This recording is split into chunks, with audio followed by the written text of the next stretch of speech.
छोड़ दिया।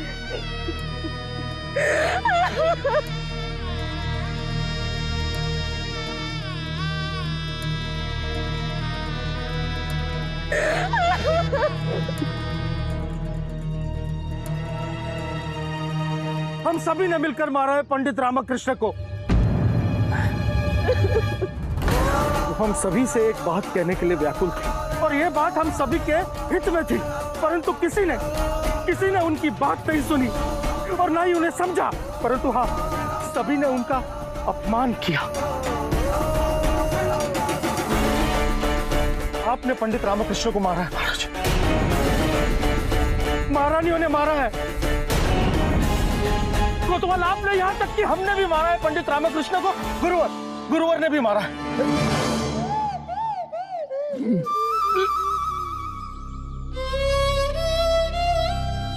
महाराज, ये आत्महत्या नहीं है महाराज। हम सब ने मिलकर पंडित रामकृष्ण की हत्या की। शांत हो जाएगा, शांत हो जाए महामंत्री जी।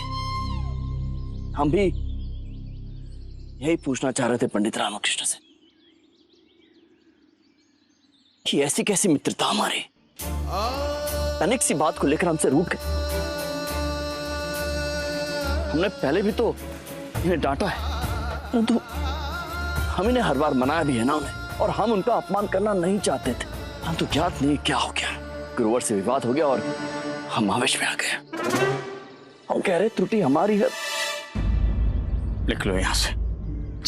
कहीं धीरे धीरे ये सब ये न मानने लगे कि पंडित रामकृष्ण की हत्या हमने की। रुकिए गुरुवर, हम सब जानते हैं पंडित रामकृष्ण का मुख आपसे देखा नहीं जा रहा, हमसे भी नहीं देखा जा रहा है, लेकिन क्या करें गुरुवर, देखना तो पड़ेगा ही ना। देखिए पंडित रामकृष्ण को, आइए इधर आइए, देखिए। गुरुजी, मुख पर दुख के भाव लाने का प्रयास कीजिए, दुख के भाव, अन्यथा पकड़े जाएंगे। हम क्या करें, पंडित रामकृष्ण के मरने की बात से हमें दुख हो ही नहीं रहा है, परंतु फिर भी हम दुख का भाव लाने का प्रयास करते हैं। घड़ियाली आंसू भाई गुरुजी, भाई। आइए गुरुवर। रामा रामा रामा, संभालिए संभालिए गुरु। रामा ओ पंडित रामकृष्ण, उठिए उठिए उठिए, हम तुम्हें नहीं जाने देंगे। पंडित रामकृष्ण, आप हमें छोड़कर क्यों चले गए? मैं तो मान गया, कितने नाटकीय पुरुष हैं हमारे गुरुजी। तुझे आज पता चला? मैं तो शुरू से जानता हूँ। अब हमारा दरबार में जोड़ीदार कौन रहेगा? पंडित रामकृष्ण, उठिए ना, उठिए उठिए पंडित रामकृष्ण।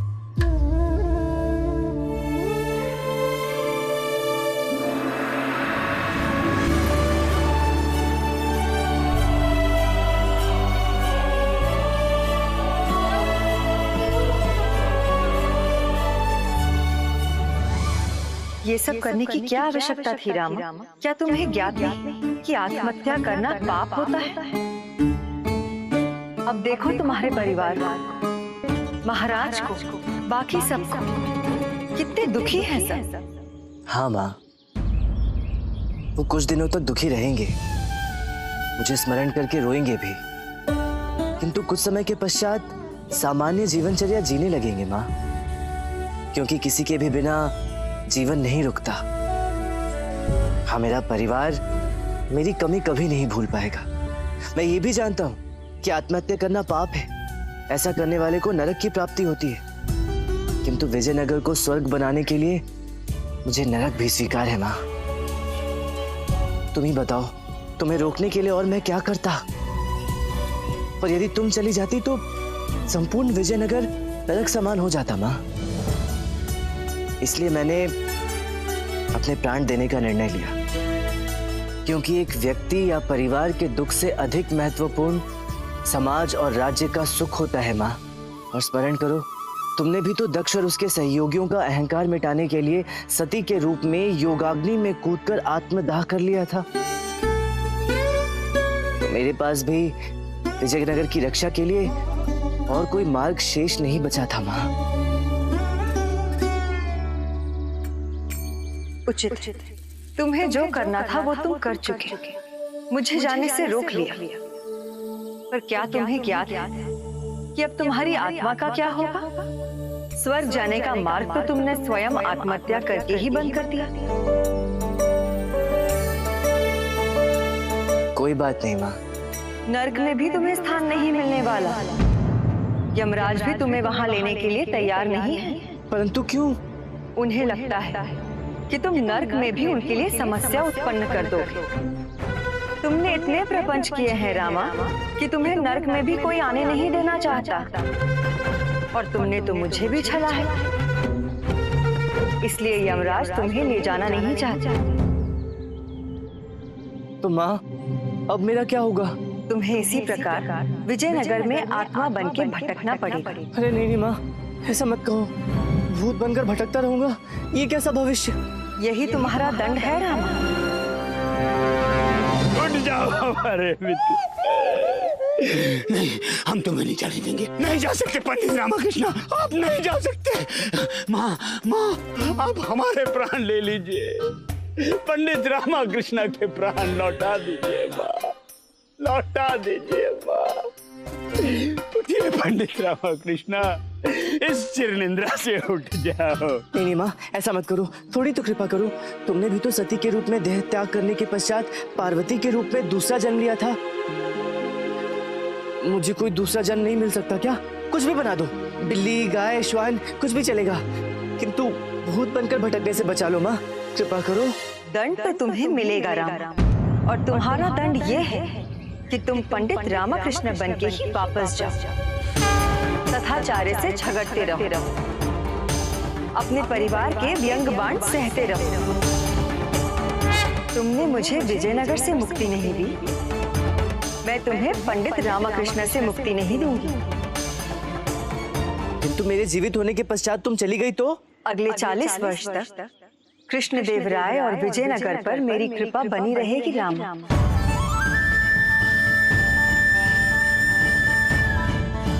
तथास्तु।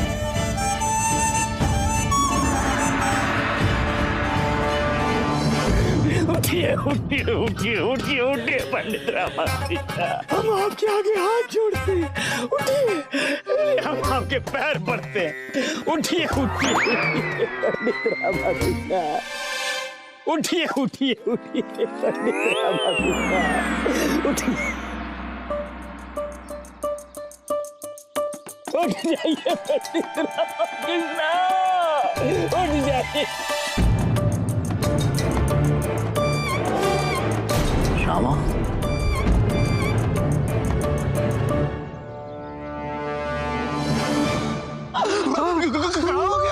उठ जाइए पंडित रामकृष्ण। कितनी बार उठूं गुरुवर? मैं उठ चुका हूँ। कौन बोला? मैं बोला। ये तो सचमुच उठ गया। हम तो जीवित है ना? कहीं माँ ने हमारे प्राण तो नहीं ले लिए?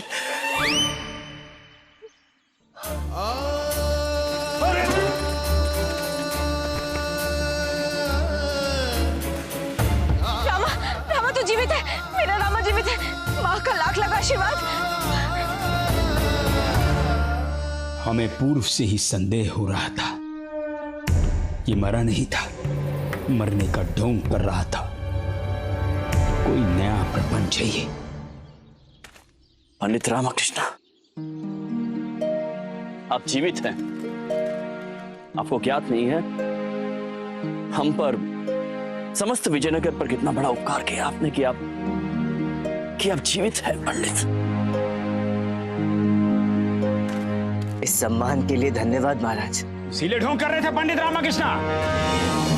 ये पंडित रामकृष्ण यही चाहते थे कि इन्हें मृत जानकर सब यहाँ आए और ये जीवित होकर सबके नायक बन जाए।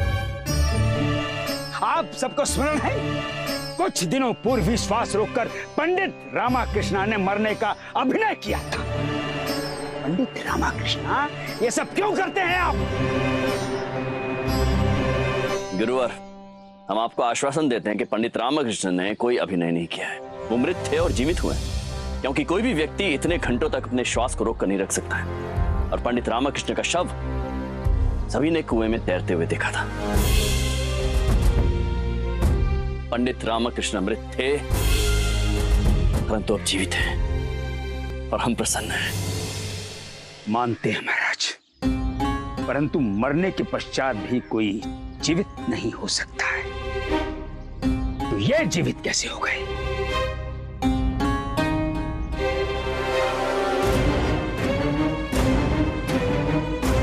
पंडित रामकृष्ण, आप मृत्यु के पश्चात जीवित कैसे हुए? गुरुवर की कृपा से। मैंने देखा कि यमदूत मुझे पकड़कर ले जा रहे हैं। अचानक गुरुवर उनके समक्ष आ गए। गुरुवर को देखकर वो सहम गए और मुझे छोड़कर भाग निकले, और फिर मैंने देखा कि मैं जीवित हो गया। महाराज, जीवन मरण ये सब तो माँ के हाथों में होता है। वो यमदूत वाली बात तो मैंने यूं ही कह दी थी। मरने के पश्चात क्या हुआ, कैसे हुआ, किसे ज्ञात। और मुझे तो बहुत जोरों की भूख लग रही है। हाँ, तो चलिए ना, घर चलते हैं। कल से किसी ने कुछ भी नहीं खाया है। शारदा देवी, नंगे पांव दौड़कर तो हम भी आए हैं, भूख तो हमें भी लगी है। पंडित रामकृष्ण, हम विचार कर रहे थे कि आपके निवास पर जाते हैं और साथ में भोजन करते हैं। जी महाराज। चलिए महाराज। आइए, अंत भला से सब भला। आइए। पंडित रामकृष्ण, हमारा उपहास किया तुमने। हाँ गुरुवर, क्योंकि आपका व्यवहार ठीक नहीं था। मैं समझ सकता हूँ कि आप मेरी स्थिति नहीं समझ पा रहे होंगे, किंतु एक निवेदन है, जो बात आप समझ नहीं सकते उस पर अपना निजी मत बनाकर कोई गलत कार्य ना करें। प्रणाम।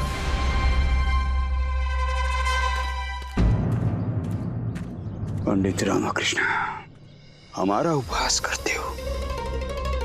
हम जानते हैं ये भी तुम्हारा कोई प्रपंच है, और इसमें अवश्य तुमने हमारा उपयोग करने का प्रयास किया,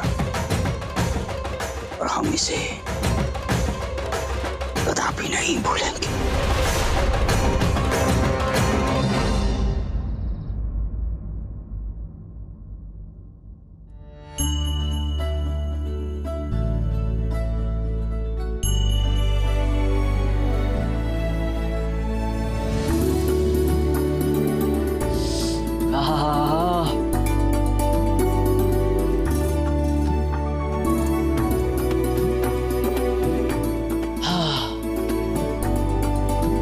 और चावल दो।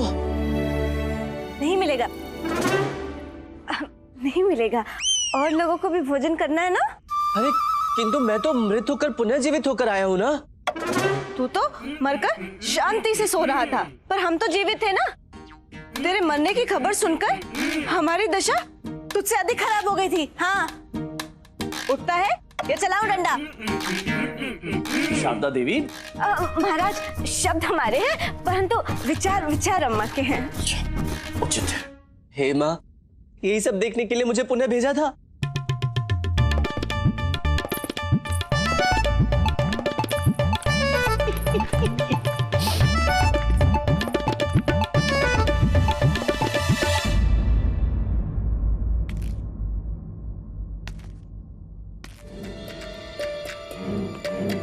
अब आप हमें सत्य से अवगत कराइए, ये सब जो हुआ वो कैसे हुआ, और आप ये क्यों कह रहे थे कि मां नगर छोड़कर जाने वाली है?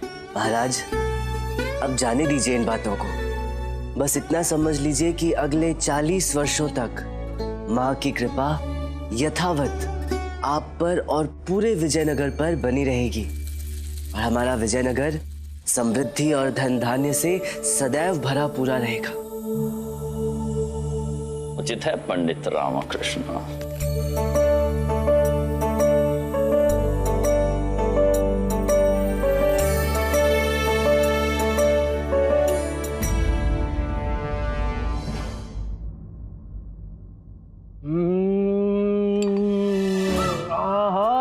क्या खीर बनाई है अम्मा ने? अम्मा ने नहीं, हमने बनाई है। वही तो, क्या खीर बनाई है, खाई नहीं जा रही। छी छी। इतनी बेस्वाद खीर बनी है। इतनी बेस्वाद बनी है तो खाने की कोई आवश्यकता नहीं है। उठा लो। क्या? हम आपसे नहीं स्वयं से कह रहे। शारदा खीर का पात्र उठा। अरे नहीं नहीं, तुम्हारा मान रखने के लिए खा लूंगा, है ना? ये आज की तू भी चख पाता तो तुझे पता चलता। किसी एक कार्य में तो निपुण है शारदा, किंतु उससे मत कहना, प्रशंसा महिलाओं के मस्तिष्क में चढ़ जाती है। हाँ बापू कुछ तो लज्जा करो, ऐसे चिढ़ा चिढ़ा के मत खाओ। किंतु कोई बात नहीं, इस पूर्णिमा को बड़ी धूमधाम से तेरा अन्नप्राशन संस्कार करेंगे, तब तू भी शारदा के हाथ की खीर चख लेना, है ना? अन्नप्राशन के पश्चात मैं भी आपको चिढ़ा चिढ़ा के खाऊंगा और चखने भी नहीं दूंगा। शारदा कितनी खीर बनाई है? 2-4 दिवस तो चल ही जाएगी। एक कार्य करते हैं, तुम्हारी खीर से कुल्हड़ भर के भास्कर के अन्नप्राशन संस्कार के लिए सबके घर पर न्योता भेजते हैं। इतनी अच्छी खीर बनाई है हमने और आप लोगों में बांटना चाहते हैं? तुम अपने पुत्र के लिए इतना सा नहीं कर सकती? सोचो तो, जब अन्नप्राशन न्योता के साथ सबके घर पर खीर पहुंचेगी तो कितना अच्छा लगेगा। हाँ जीजा जी, अच्छा लगेगा दीदी, बहुत अच्छा लगेगा। मैं लेके जाऊंगा अन्नप्राशन का न्योता। तू लेकर जाएगा? तुझे पता भी है अन्नप्राशन क्या होता है? हाँ जीजा जी, ज्ञात है ना, ज्ञात है। आप बताइए ना, क्या होता है अन्नप्राशन? गोविंद, अन्नप्राशन वो क्रिया है जहाँ शिशु को पहली बार खीर के रूप में अन्न खिलाया जाता है। तो मेरा अन्नप्राशन क्यों नहीं हुआ? हुआ होगा जब तुम शिशु थे। तो मुझे स्मरण क्यों नहीं है? भास्कर के अन्नप्राशन की चिंता करो, सबको न्योता भेजना है। जीजा जी आप चिंता मत कीजिए, मैं हूं ना। हैं? इसी बात की तो चिंता है। मैं तो कहता हूं अभी से न्योता भिजवाना प्रारंभ कर दीजिए। हाँ। बापू आपसे और मुझसे अधिक तो ये उतावला हो रहा है, अवश्य कोई गुप्त मुद्दा है। हमें हमारे वो मिल गए हैं जिनकी हमें कामना थी, और वो भी हमसे उतना ही प्रेम करने लगे हैं जितना प्रेम हम उनसे करते हैं। अब बस उनका परिवार हमें पसंद करने लगे, और आज दोपहर सूर्य के ऊपर आने से पूर्व हम उनके निवास पर होंगे, उनके साथ साथ उनके परिवार को भी अपना बनाने के लिए।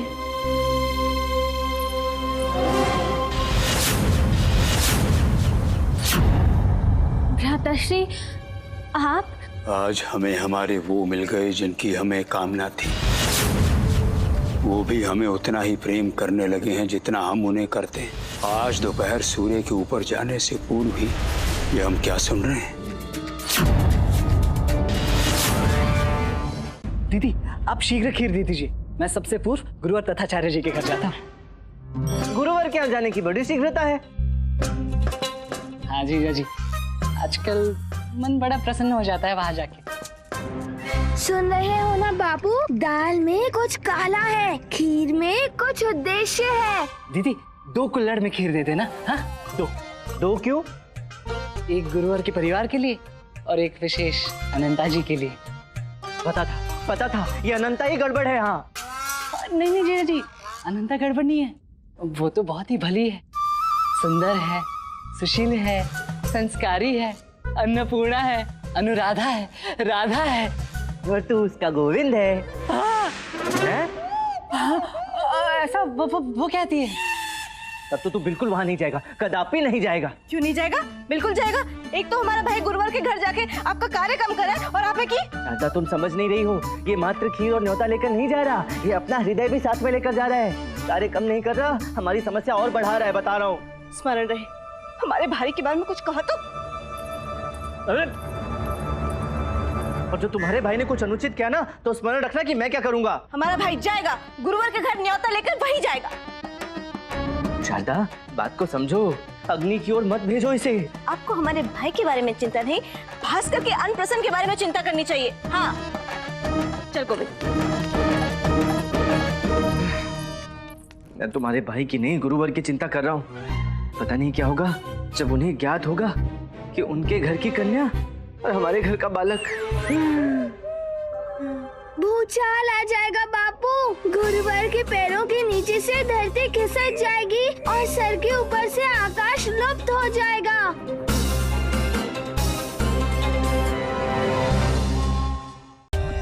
For more updates, subscribe to our channel, click the show links and enjoy watching the videos.